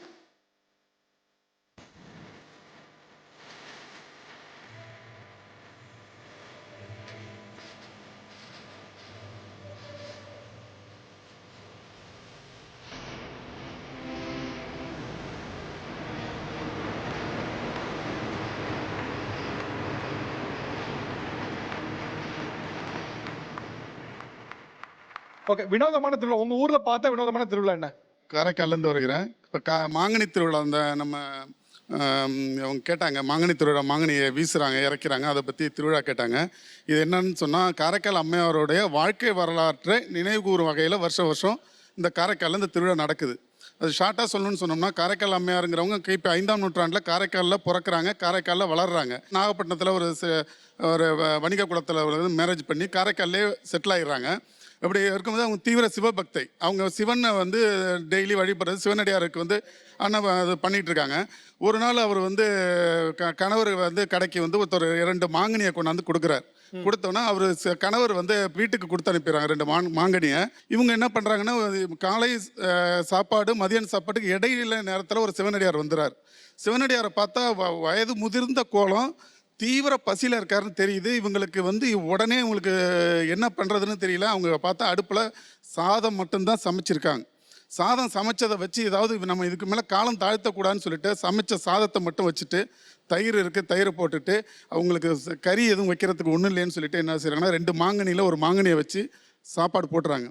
அந்த சிவனடியார் வந்து சாப்பிட்டுட்டு போயிடுறாரு. கணவர் சாப்பிட வர்றாரு. கணவருக்கு இந்த மீத உள்ள ஒரு மாங்கனி வச்சு சாப்பாடு போடுறாங்க. கணவர் வந்து இன்னொரு மாங்கனியும் கூட நல்லா இருக்குன்னு கேட்குறாரு. இவங்களுக்கு அந்த வச்சதை மறந்துடுறாங்க. அடுத்த நிமிஷம் என்ன தெரியும் உள்ளே போயிட்டு என்ன பண்ணுறதுன்னு அவங்களுக்கு தெரியாமல் இறை நிலைக்கு ஒரு மெய் மறந்து நிற்கும் பொழுது அவங்க கையில் ஒரு மாங்கனி வருது. அந்த மாங்கனியை கொண்டு வந்து கணவர்கிட்ட வச்சிடுறாங்க. இப்போ மாங்கனி திருவிழா பற்றி கேள்வி கேட்டது யாரு? ஒரு நிமிஷம் சொல்லிடுறேன். அந்த மாங்கனி நீங்க நிறைய போகும்போது கனெக்ட் அவங்க மிஸ் பண்ணிடுவாங்க. அவங்க புதுசு யங்ஸ்டர்ஸ், அவங்களுக்கு டக்குன்னு புரியாது. இப்போ அவர் வந்து காரைக்கால் பத்தின அம்மையார் பத்தின கதை சொன்னாங்க. உங்களுக்கு அது என்னன்னு புரிஞ்சிருச்சா? ஒன்றும் புரியல. ஒரு வடிவேல் காமெடியில் வரும்ல, ஸ்டாம்பை பற்றி தான் கேட்டேன். ஆனால் நீங்கள் அந்த இப்போ தெரியுதா சார் நான் ஏன் ஸ்டாப் பண்ணேன்னு? அவங்க இப்போ தான் திருவிழாவே பார்க்காத ஒரு ஆளுங்கனால அவங்க டக்குன்னு நீங்கள் இவ்வளோ சொன்னால் அவங்களுக்கு புரியாது. அதெல்லாம் சொன்னேன். பேசிக்காக என்னென்னா, காரைக்கால் அம்மையார் வந்து சிவனடியார் வந்து வந்தப்போ மாங்கனியை கொடுத்துட்டாங்க. கணவர் வந்தப்போ இல்லை. அப்போ வந்து அவங்க வேண்டுறாங்க, ஐயோ கணவர் அப்போ இல்லையேன்னு. அப்போ சிவனே வந்து ஒரு மாங்கனியை பரிசாக கொடுத்துட்றாங்க. இதுதான் நடந்துச்சு. அதனால தான் திருவிழாக்களில் மாங்கனியை தூக்கி எறித விழாவாக நடந்துட்டு இருக்கு. இதுதான் அவர் வந்து புராண ரீதியாக சொன்னதுனால அது கொஞ்சம் லென்த் ஆயிடுச்சு. இப்போ உங்களுக்கு புரிஞ்சிச்சா? இப்போ புரியுது. ஓகே.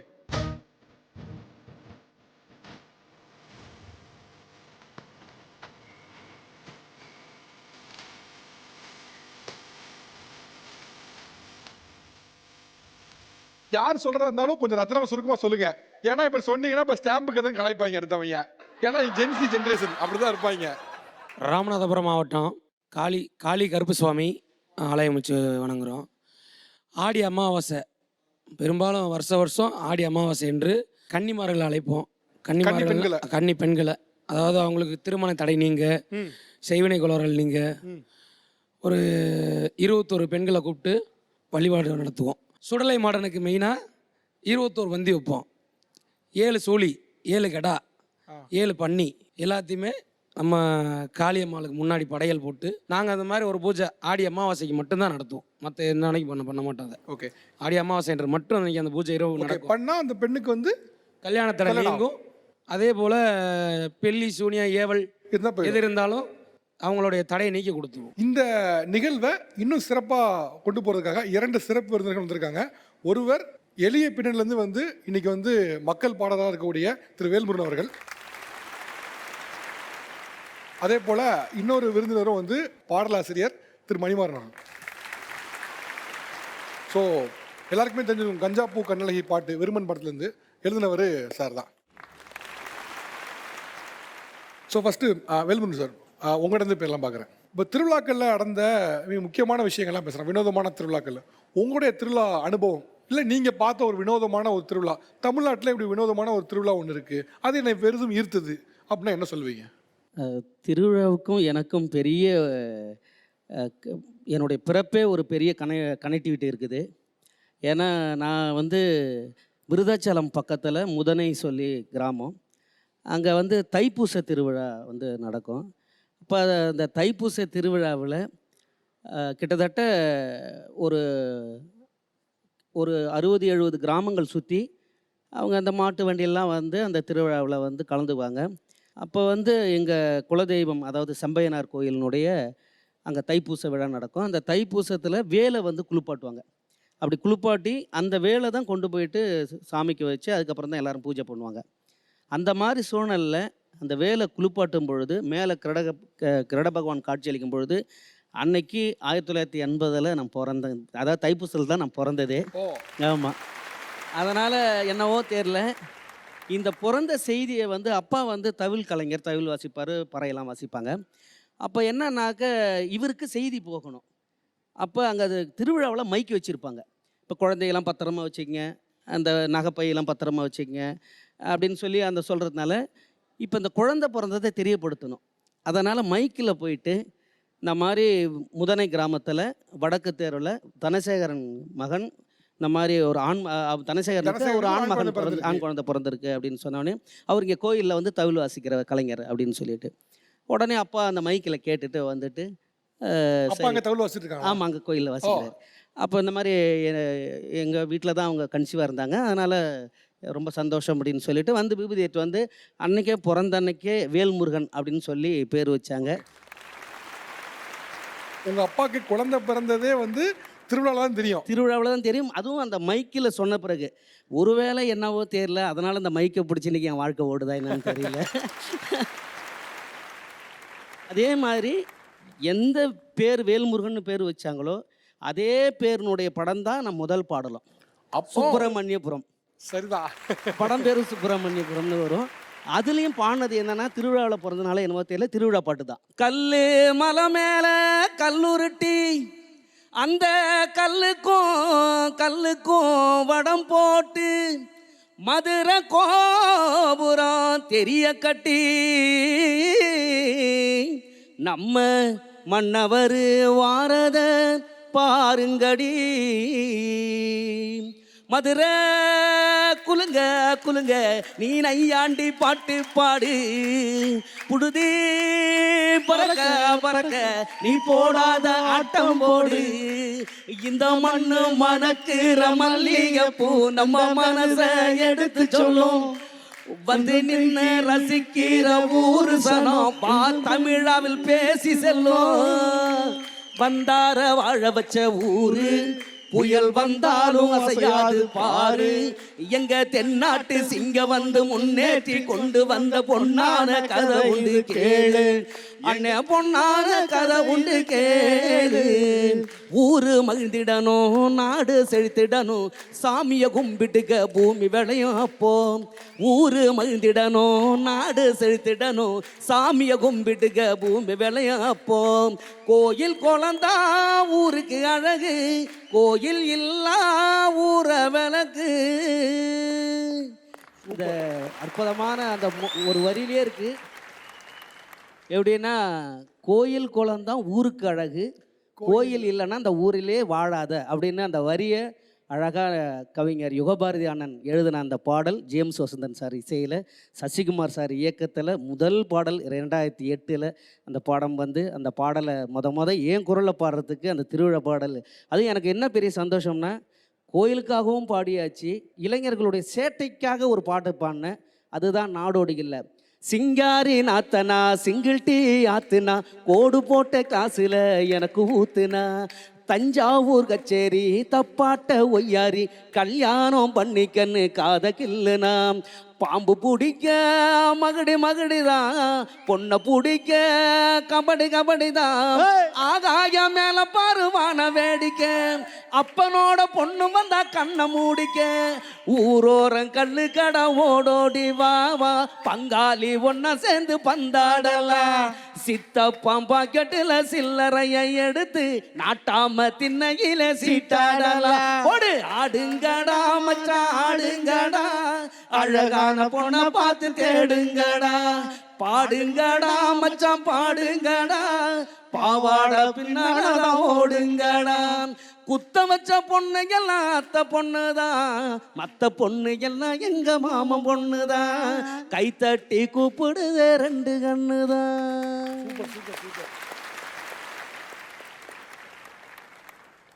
மணிமாறன் சார், இப்போ நீங்கள் வந்து நீங்கள் பார்த்த வினோதமான திருவிழா என்ன, உங்களுக்கும் திருவிழாவுக்கு இருக்குமான கனெக்ட், இல்லை நீங்கள் வந்து கடவுள் நம்பிக்கை சார்ந்து, இல்லை திருவிழாக்களில் சில முக்கியமான விஷயங்கள் நீங்கள் தான் பண்ணுறதா இருக்கலாம், இப்போ வேண்டுதல்கள் அப்படி இதில் உங்களுக்கு நம்பிக்கை உண்டா, நீங்கள் அதில் எவ்வளோ தூரம் ஈடுபாடு கொண்டவர்?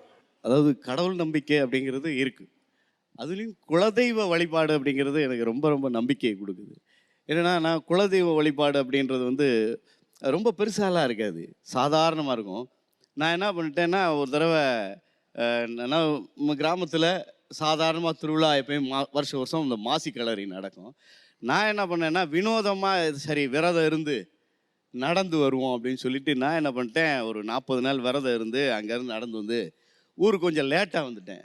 அங்கே பங்காளியெல்லாம் கட்டி, என்னடா இவ்வளோ லேட்டாக வர்றேன், என்னடா விஷயம், என்ன நீ தான்டா முன்னாடி வரணும் அப்படின்னாங்க. இல்லைப்பா நான் விரதம் இருந்து 40 நாள் விரதம் இருந்து கறி திங்காமல் வந்திருக்கேன்டா. உன்னை யாரா அப்படி கறி திங்காமல் வர சொன்னவேன், ஏன்டா உன்னை எவனாவது கறி திங்காமல் வர, ஏலே நீ செய்கிறதாண்டா பாவம், உங்கள் அப்பன் செய்யாம பாட்டேன் காலத்தில் வீட்டுக்கு வந்தவொடனே என்ன கேட்பாங்க, உங்கள் வீட்டுக்கு வந்தவொடனே என்ன செய்வாங்கன்னா, சாப்பிட்டியாப்பா கேள ரசா சாப்பிட்டியா, முதல்ல சாப்பிட்றா கஞ்சியை குறியா அதுக்கப்புறம் பேசுகிறா அப்படின்னு தான் சொல்லுவேன். அப்படி சாமியை தாண்டா நம்ம கும்பிட்டுக்கிட்டு இருக்கேன். அதை விட்டுவிட்டு 40 நாள் நடந்து வந்தானா விரதம் வந்து வெட்டிப்பலை வாடா வந்தவுடனே கஞ்சியை குறியா, உன்னை யாரா நடந்து வர சொல்லுது, நம்ம சாமி நான் நடந்து வர சொல்லிச்சாடா உன்னைய, உன் பாட்டில் வார கஞ்சியை குடிச்சுக்கிட்டு பேசாமல் போடா, இப்படி தாண்டா சொல்லிச்சு நம்ம சாமி. அதுதாங்க நம்ம குலசாமி. அதனால் நான் ரொம்ப நம்பிக்கை வைக்கிறது குலசாமி. என்னென்னா நான் முதல் பாட்டு இந்த கஞ்சாப்பூ கண்ணால் பாடல் எழுதிட்டு ஒரு 5 வருஷம் ஆயிடுச்சு. என்னண்ணே 5 வருஷம் ஆகியும் தாண்டி போயிட்டு இருக்கும்போது அண்ணன் முத்தையானட்ட போய் சொன்னேன், அண்ணே என்னென்ன எப்படி போயிட்டுருக்கு, உன் குலசாமி மேலே ஒரு நம்பிக்கை இருக்காப்பா அப்படின்னு. அவர் கேட்ட வார்த்தை தான் இருக்குண்ணே அப்படின்னே. போய் அப்போ வேண்டிக்க போ அப்படின்னாரு. நான் தான் யதார்த்தமாக அவருடைய காலடியில் எடுத்து வந்து அந்த பாடலை நான் என்னுடைய எழுத்தை படிக்கவே முடியாது யாருமே, ஏன்னா அரபு எழுத்தில் இருக்கும், தமிழ் எழுத்து அப்படி தான் இருக்கும். அந்த எழுத்தை எழுதிட்டு வந்து பூசாரிட்ட காமிச்சேன், அந்த உள்ள காலை அடியில் வச்சு வணங்கினேன். அவர் எடுத்து பார்த்து, ஏன்னாப்பா அது என்னப்பா எழுத்தா இல்லை வேற என்னமையா அப்படின்னாரு. இல்லை எழுத்துட்டாங்க அப்படின்னு. அப்புறம் அதை மடித்து காலடியில் வச்சுட்டு சாமியை கும்பிட்டு கரெக்டாக ஒரு மாதத்தில் எனக்கு செய்தி வந்துச்சு, பாப்பா அப்படின்னு. அது நடந்ததோ யதார்த்தமோ இல்லையோ எனக்கு அந்த குலசாமி மேலே ஒரு நம்பிக்கை வந்துச்சு. அதுதான் எனக்கு ரொம்ப ரொம்ப ஆச்சரியமான விஷயம். ரொம்ப அப்போ இருந்து புரிஞ்சுக்கிட்டேன், நம்ம குலசாமின்றது வேற யாரும் இல்லை, நம்ம சிக்காம பாட்டேன் தான், உங்கள் தாத்தன் தான். அவன் வந்து எப்படி கேட்பானா, வீட்டுக்கு வந்தோடனே சாப்பிட்டியாப்பா அப்படின்வான். அதனால நம்ம உணர்ந்த கஷ்டத்தை உணர்ந்த கடவுள் அவன் தான். அதனால அவன் மேலே எனக்கு ரொம்ப நம்பிக்கை. அவனே கூப்பிடலாம் அவனை. அவனுக்கு வந்து பெரிய அவர் ஐயா வணக்கம் அப்படின்ல, டே கருப்பா, டே முனியாண்டி, என்னடா டே மழை தண்ணி இல்லடா, வாடா எங்கடா இருக்க டேய் அப்படின்டா வந்துடுவாங்க. இல்லை வாடா ஒரு நல்ல காரியம் இருக்குடா, என் கூட வாடா கருப்பசாமி, என் பிள்ளை கல்யாணம் முடிச்சு வைக்கணும்டா, வந்துடுவாங்க கூட. அப்படிதாங்க அவன் தாங்க குலசாமி. அந்த குலசாமி மேலே எனக்கு ரொம்ப நம்பிக்கை இருக்குது. ரொம்ப இப்போ இங்கே வினோதமான திருவிழாக்கள் பேசும்பொழுது ஒரு சிலர் சொன்னாங்க, இது மாதிரி முறத்தால் அடிக்கிறது, அப்புறம் வந்து சாக்கடை அள்ளி பூசிக்கொள்வது, அல்லது இந்த மாதிரி சில விஷயங்கள்லாம் வந்து சொன்னாங்க. இப்போ இந்த மாதிரி வினோதமாக இருக்கக்கூடிய திருவிழா, அதில் இருக்கக்கூடிய இந்த ஆக்டிவிட்டிஸ் நடைமுறைகள், இதை நீங்கள் எப்படி பார்க்குறீங்க, உங்களோட அபிப்பிராயம் என்ன இதில்? அது நல்ல தண்ணியாக தான் இருந்திருக்கும். இப்போ சாக்கடை ஆயிடுச்சு நம்ம கூவ மாதிரி. அது வேற ஒண்ணும் இல்ல. அந்த சாக்கடையில் புரள்றது அப்படின்னு ஒரு காலத்தில் அது நல்ல தண்ணியாக இருந்திருக்கும். இப்போ சாக்கடை ஆயிடுச்சு. அது சாக்கடையில் புரள காலம் மாறி போச்சு, வேற ஒன்றும் இல்லை. சேத்தாண்டி வேஷம்னு சொல்லுவாங்க எங்கள் ஊரில். என்னென்னா அந்த வேஷம் வரும்போது எப்படின்னா நல்ல சகதியில், அந்த எந்த சகதியில் புரளுவாங்கன்னா நல்ல உழுத சகதியில் புரளணும். புரண்டு அந்த சிமேனியெல்லாம் சகதியை பூசிக்கிட்டு அந்த வேப்பிலையை கட்டிக்கிட்டு வருவாங்க. அதெல்லாம் ஒரு ஆன்டிஃபயர்ட். அந்த சகதியெல்லாம் இப்போ வந்து அது ஃபேஷனாக போச்சு. எல்லாம் கடற்கரையில் ஓரத்தில் இப்படி பூசிக்கிட்டு வேப்பிலையை வந்து அதை பொடி செஞ்சு சாப்பிட்றது இதெல்லாம் ஃபேஷனாக போச்சு இன்றைக்கி. அது வந்து அப்போ வந்து அது கலாச்சாரமாக அது தேவையாக இருந்திருக்கு. அது ஒரு மெடிசன். அதை சொன்னால் புரியாது அவங்களுக்கு. இப்போ புதுசாக நியூவாக கொண்டு வர அப்டேட் ஆகுறது வேற ஒன்றும் இல்லை. வினோதமாக ஏதாவது செஞ்சுக்கிறாங்க, அவ்வளோதான். தேங்காயை மண்டையில் உடைக்கிறதுலாம் மேஜிக்காக இருந்துச்சு ஒரு காலத்தில். சரி அதெல்லாம் உடைக்கலாம் அப்படின்னு இப்போ புதுசாக கொண்டு வந்துட்டாங்க. அதனால எது பயலனுக்குன்னு எனக்கு ஒன்றும் தெரியல. அதுக்கப்புறம் இன்னும் நிறைய வினோதமான விஷயங்கள்லாம் பண்ணுறாங்க வேண்டுதல்ன்ற பேரில். அதைத்தான் நான் மூட நம்பிக்கைன்னு சொல்கிறேன், வேற ஒன்றும். இந்த நிகழ்வில் 2 சிறப்பு விருந்தினர்கள் வேணும்னு நினச்சோம். ஆனால் இவ்வளோ ஆப்டாக நீங்கள் 2 பேரும் வந்து உங்களுடைய கருத்துக்களை பயிருங்கன்னு உண்மையை நினைக்கல. வேல்முருகன் சார், நீங்கள் 100ல் 101% ஆப்டான கெஸ்ட் இதுக்கு நீங்கள். நன்றி, ரொம்ப நன்றி, தேங்க்யூ சார். இன்றைக்கி நல்லா கவனிச்சிங்கன்னா இன்றைய தலைமுறையும் சரி, இதுக்கு முந்தின தலைமுறையும் சரி, ஒரு விஷயத்தில் ரொம்ப ரூட்டடாக இருப்போம். என்னன்னா குலதெய்வ வழிபாடு. அதை வந்து இன்றைக்கி தேதிக்கு யாருமே காம்ப்ரமைஸ் பண்ண ரெடியாக இல்லை. இன்னும் சில பேர் அதுக்கு நோக்கி வந்துட்டு இருக்காங்க. அது ஒரு ரூட்டை நோக்கி போகிறதுங்கிறது ரொம்ப நல்ல விஷயம். என்னோட குலதெய்வம் இது அப்படின்னு. ஏன்னா நீ குலதெய்வம் நம்ம சொல்கிறது எல்லாமே வந்து நம்முடைய முன்னோர்கள் தான். நமக்கு ஒரு இனக்குழு இருந்துச்சு, அந்த இனக்குழுவுக்கு ஒருத்தன் தலைவனாவோ தலைவியாவோ லீட் பண்ணாங்க. அவங்க அந்த இனக்குழுவை ப்ரொடெக்ட் பண்ணதுக்காக சண்டை போட்டாங்க, இறந்துட்டாங்க. அன்னைக்கு அவங்க ஒரு நடுகள் தேவைப்படுது, அவங்கள வச்சு அவங்கள கும்பிடுறோம். ஓகே, நீ என்னைக்கோ ரொம்ப வருஷத்துக்கு பின்னால் எனக்கு சண்டை போட்ட, இன்னைக்கு அதனால நான் இருக்கேன், அதனால உன்னை கும்பிடுறேன் அப்படின்னு. இந்த முன்னோர்கள் வழிபாடு தான் தொடர்ந்து வந்துட்டு இருக்கு. அதனால தான் நம்ம தாத்தா பாட்டி இதெல்லாம் கும்பிடுறது வரைக்கும் ஓகே, இது எல்லாமே ஃபைன். இதை யாருமே டிஸ்பியூட்டும் பண்ணல, இந்த பிரச்சனையும் பண்ணல. ஆனால் இது ஒரு திருவிழான்னு வரும்போது, திருவிழாவும் காலகாலமாக வந்தது தான், அதையும் ஏற்றுக்கலாம். ஆனால் அதில் புரியுதா ஒரு வினோதம்னு ஒன்று வரும்போது இது ஏன்னு கேட்குறதுல தப்பே கிடையாது. ஏன்னா கேட்டால் தான் புதிய தலைமுறை. கேட்கவே மாட்டேன் அப்படின்னா இங்கே பழைய தலைமுறை. ஒரு வகையில் கேட்குறதுல தப்பே கிடையாது. ஆனால் எது நம்முடைய வேர், இது என்னுடைய ரூட், இதை தாண்டி போக மாட்டேங்கிறதுல ஒரு தெளிவு இருக்கணும். ஏன்னா இது என்னோட ரூட்டுன்னு தெரிஞ்சிச்சுன்னா நமக்கு அதிலே டிஸ்டிங்விஷ் பண்ணிடலாம். ஓகே, இதெல்லாம் தேவை, இதுதான் என்னோட வேறு, இது அல்லது தேவையில்லாது அல்ல இடைச்செருகல்ங்கிறது புரிஞ்சிடும். இங்கே பிரச்சனை இப்போ என்ன ஆகுது, திருவிழாவில் யாரும் வேண்டாம்னு சொல்ல. இப்போ நீங்கள் உட்காந்து யாரும் திருவிழா வேணாம்னு சொல்கிறீங்களா? யாரும் வேணாம்னு சொல்ல, திருவிழா வேணும். ஆனால் இன்றைக்கி இருக்கக்கூடிய திருவிழாக்களில் எனக்கு நிறைய கேள்வி இருக்குது. அந்த கேள்வி ரொம்ப நியாயமானது தான் நான் சொல்லுவேன். என்னை கேட்டால் இன்னைய தலைமுறை கேட்பாங்க, அவங்களுக்கு புரித மொழியில் நீங்கள் பேசுங்க. நீங்கள் உங்கள் பாரம்பரியம் தொடரணும்னு நினைக்கிறீங்க தானே, ஓகே, பாரம்பரியம் தொடரணும். ஆனால் பாரம்பரியம் தொடரணும்னா எப்படி தொடரும்? புதிய தலைமுறை எடுத்துகிட்டு போனால் தொடரும். அந்த புதிய தலைமுறை தெரிஞ்ச மாதிரி நீங்கள் பேசுங்க. அவங்க மொழியில் நீங்கள் பேசுனீங்கன்னா அவங்களுக்கு எது ஒவ்வொருதும் எடுத்துக்க போகிறாங்க, ஒவ்வொருலையா வேண்டான்னு சொல்ல போகிறாங்க. ஆனால் நீங்கள் அவங்க லாங்குவேஜில் பேசாமல் பார்த்தீங்களா பாரம்பரியம் போயிடுச்சு, நம்ம பண்பாடு போயிடுச்சுன்னா கண்டிப்பாக போயிடும். அவங்க லாங்குவேஜில் பேசுங்க, இப்படி தான்ப்பா இருந்துச்சு, அதனால தான் கொண்டு வந்தேன்னு சொல்லுங்கள். இதில் இன்னும் நிறைய விஷயம் சொல்கிறேன். நீங்கள் பேசுனதில் எனக்கும் பண்பாடு வரணும்னு ஆசை தான். இன்றைக்கி பண்பாட்டில் இருக்க எல்லா விஷயமும் வச்சுருக்கோமா? நரபலி விட்டுட்டோம், சதி விட்டுட்டோம். இதெல்லாம் ஒருவேளை பண்பாடு நம்ம பாரம்பரியம் அப்படின்னு சொல்லிட்டு வந்தது தான் அது. அந்த பேரை சொல்லி வந்தது தான் அது. சரி சொல்லிட்டு தானே இருந்தாங்க. நரபலி சொன்னாங்களே, சின்ன சின்ன குழந்தைங்களே கொண்டாங்களே, இன்றைக்கி ஆங்காங்கே பார்க்குறோம். ஆனால் முன்னே இருந்த மாதிரி இல்லை. ஆனால் அதை யாராவது ஒருத்தங்க வந்து நம்ம மரபு இப்படி தான்ப்பா இருந்துச்சுன்னு சொல்லி பண்ணாங்கன்னா என்ன ஆகுது? இதை நம்ம என்னைக்கே அனுபவிக்க போகிறோமா? அப்படி இன்னைக்கு செட் ஆகலை அப்படின்னா அதை ஒதுக்குறதுல ஒரு தப்பும் கிடையாது. அதை நீங்கள் பாரம்பரியத்துக்காக கொள்றதுக்காக இவ்வளோ விஷயம் பண்ண வேண்டிய அவசியம் இல்லைம்மா. நீங்கள் இப்படி பண்ணீங்கன்னா இந்த தலைமுறை உங்களை விட்டுருவாங்க, அப்புறம் நீங்கள் வருத்தப்படுவீங்க. இந்த தலைமுறை நீ அரவணைக்கணும்னா நீங்கள் சில விஷயங்களை இந்த தலைமுறைக்கு கொண்டு போங்க. அவங்க லாங்குவேஜில் பேசுங்க. நான் இப்படி தான் இருப்பேன்னீங்கன்னா இழப்பு என்ன ஆகும்னா, நீங்கள் சொல்கிற பண்பாடு, நீங்கள் சொல்கிற மரபு இந்த தலைமுறை கடத்தவே செய்யாது. இவங்க தனியாக இருப்பாங்க, நீங்கள் தனியாக இருப்பீங்க. உங்களுக்கு உண்மையிலேயே பண்பாடும் மரபும் காப்பாற்றப்படணும்னா இன்னைக்கு தேதிக்கு எது செட் ஆகுமோ அதை செய்யுங்க.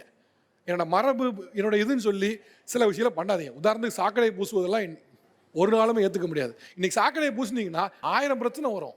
அன்னைக்கு தேதிக்கு பண்ணாங்கன்னா உண்மையில சாக்கடையை பூசினா உங்களுக்கு தெரியாது, யாரோ சொன்னாங்கன்னு சொல்லி பூசுறீங்க. இன்னைக்கு பூசினா என்ன ஆகும்? எல்லா நோயும் வரும். இன்னைக்கு தேதிக்கு அவங்க வேண்டான்னு சொல்றாங்கன்னா ஓகே, இதை விட்டுருப்பா, நம்ம பண்பாடு இது இருப்பான்னு சொல்லி அந்த பண்பாடை கடத்துங்க. வேண்டான்னு சொல்றதை விட்டுருங்க. அது மட்டும்தான் உங்கள் பண்பாடையும் மரபையும் இன்றைய தலைமுறை கடத்தும். இல்லையா அவங்க வேற எங்கேயோ போயிடுவாங்க. அப்புறம் நீங்கள் வேர்களுக்கு திரும்புங்க, வாங்கன்னு கூப்பிட்டா அவன் வரமாட்டான், டாட்டா கட்டு போயிட்டே இருப்பாங்க. இதான் நான் சொல்ல நினச்சேன். தேங்க்யூ காய்ஸ், ரொம்ப நன்றி. நிகழ்ச்சி பங்காளி ரொம்ப ரொம்ப நன்றி. இது வேர்ல்டு கிளாஸ் குவாலிட்டி உங்கள் அனுஜ் டைல்ஸ் மற்றும் பிசுபிசுப்பு இல்லாத சன்லேண்ட் ரிஃபைன் சன்ஃப்ளவர் ஆயில் வழங்கும் Tamizha Tamizha co powered by தமிழகம் எங்கும் கிளைகள் கொண்ட Annammal institute of hotel management and MCR pure cotton club formals and casual shirts co-presented by Twin Bird Leggings, Wear It, Feel It, Love It and Dr. MGR Education and Research Institute, Madurai வாயில், சென்னை. மற்றும் ஒரு நிகழ்ச்சி சந்திக்கிறேன். நன்றி, வணக்கம்.